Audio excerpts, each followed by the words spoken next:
আমাদের সোহাগ মিয়া নদী থেকে ডুব মেরি কি খোঁজার চেষ্টা করতেছে। আপনারা দেখেন কি ওঠে, অনেকক্ষণ পানির তলে।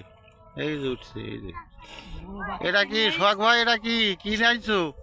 গেছো শাওলা, এ কি হবে? মাছ ধরা হবে তাই ফুট কাটা হচ্ছে। ও এই নদীতে দেখছি দূর দেশে কিন্তু সবাই মাছ মারতে এসেছে। বড় মাছ পাচ্ছে, রুই মাছ, কাতলা মাছ, গিলাস কাপ, বড় বড় শৈল মাছ, বিভিন্ন রকমের মাছ আছে নদীতে।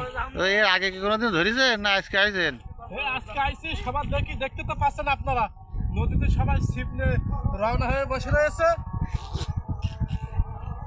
আচ্ছা আচ্ছা, ওই যে ওই সাইডে দেখা যায় মাছ ধরে, ওই যে ফুট কাটা হচ্ছে। নদীর ওই সাইডে লোক আছে। মাঝখানে বন্ধ করে দাও, সাপ মেরি।